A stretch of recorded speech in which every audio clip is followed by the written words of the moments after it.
What's up, crazy people? It's Nick Teller. Today's lesson is actually about music theory. This is for everybody who's been bugging me to try to teach them how to play the guitar, both girls and guys. So I thought I'd just basically throw some lessons out there and show you how it's done. It's pretty easy. This first lesson is pretty much just music theory.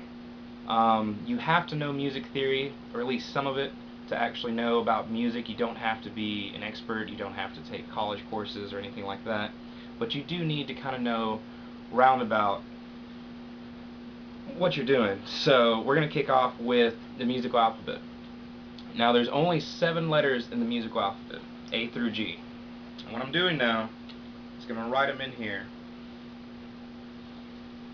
We'll do this way. And I'm going to put spaces.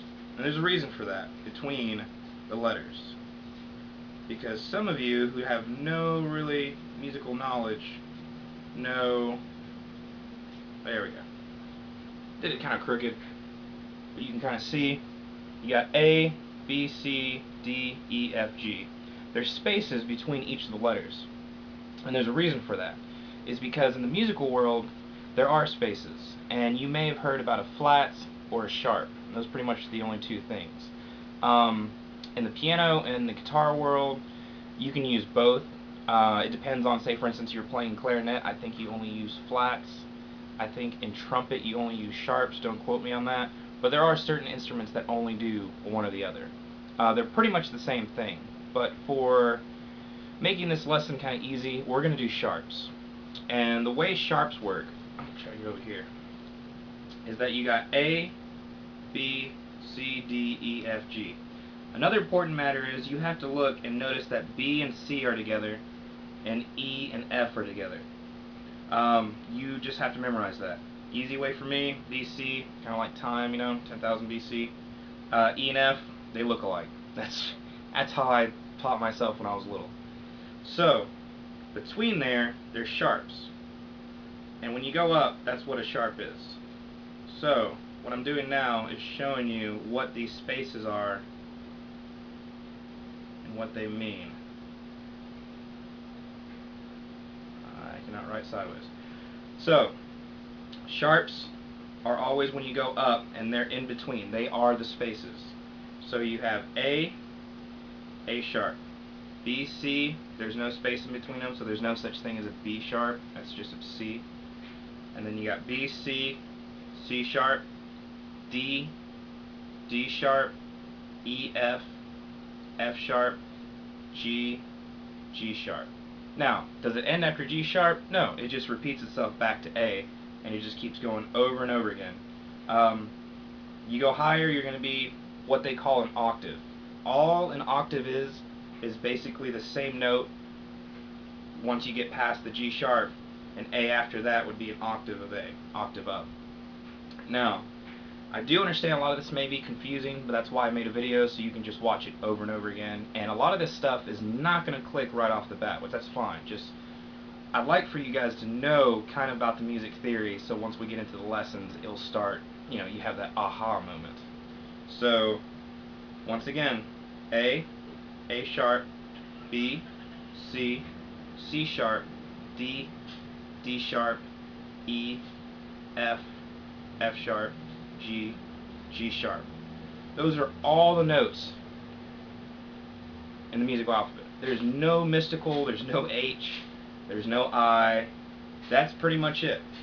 So you got 1, 2, 3, 4, 5, 6, 7, 8, 9, 10, 11, 12 notes.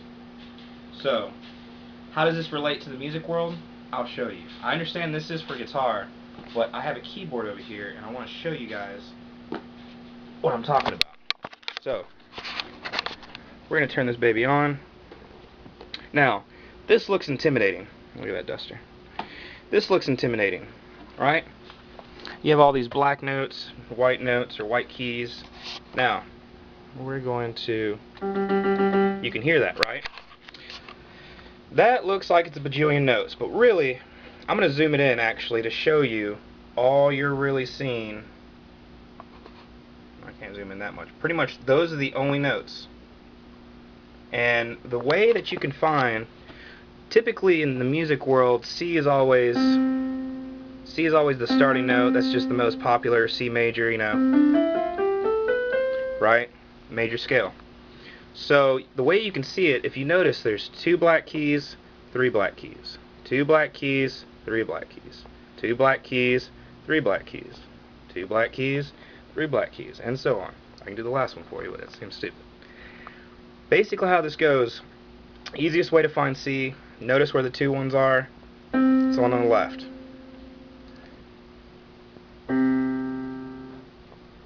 It's the same note over and over again. What they call octaves.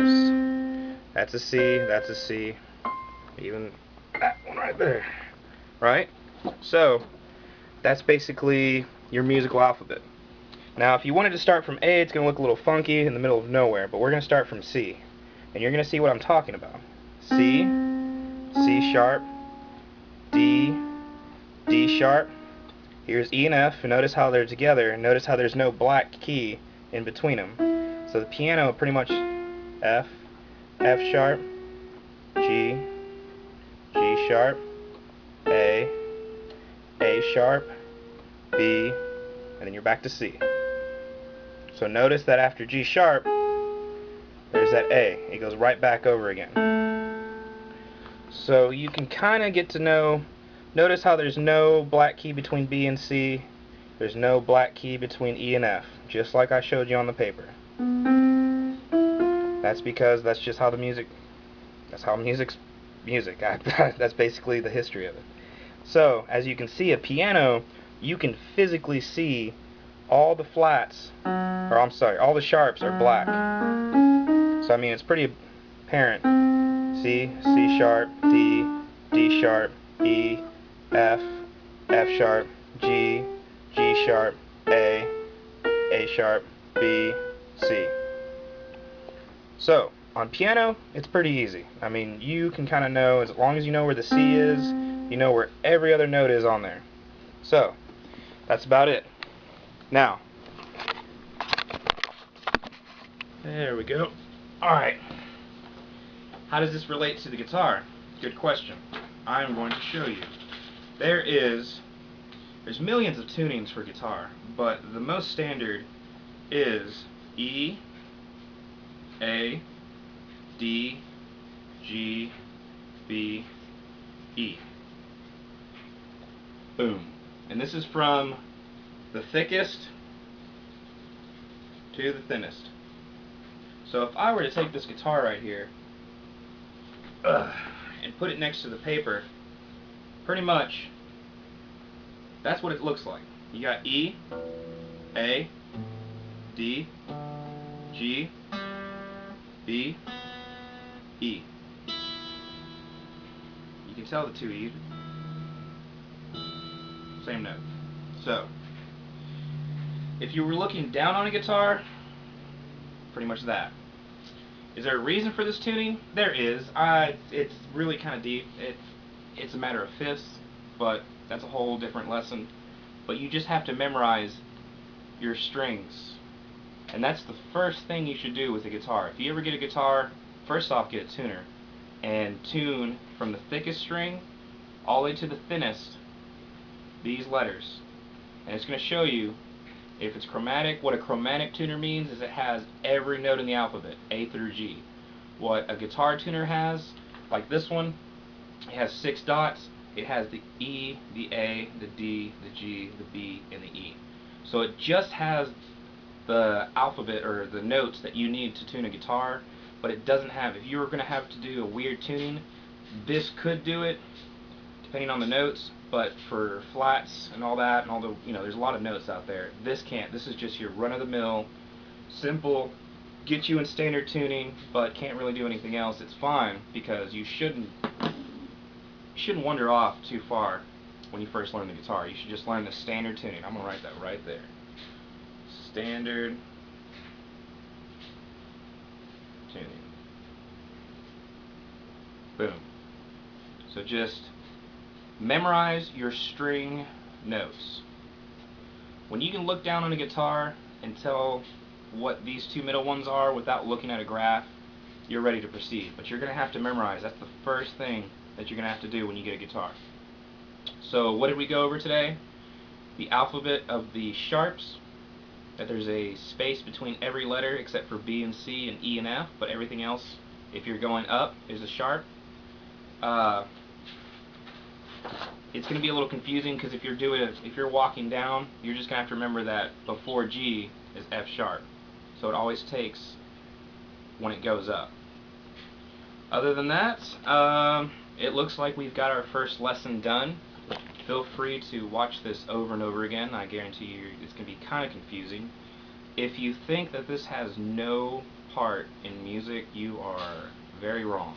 Because you're going to find out, especially when you play with other musicians, there are other musicians that go out and play. When you play with them, they'll just say, oh, I'm hitting the 3rd fret, I'm hitting the 5th fret, which is fine and dandy.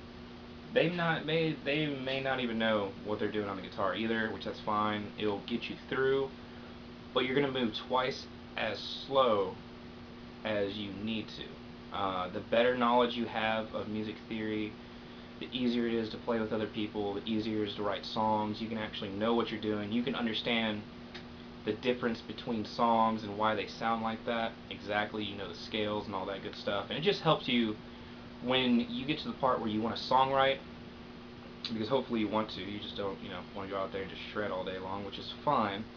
But when you songwrite, when you have that certain feeling or that certain idea, when you know how to actually achieve it, that's when it pays off. That's when all this boring stuff in music theory actually pays off, and you're going to have to put yourself through it. Or you don't. But like I said, if you're interested, just watch this over and over again.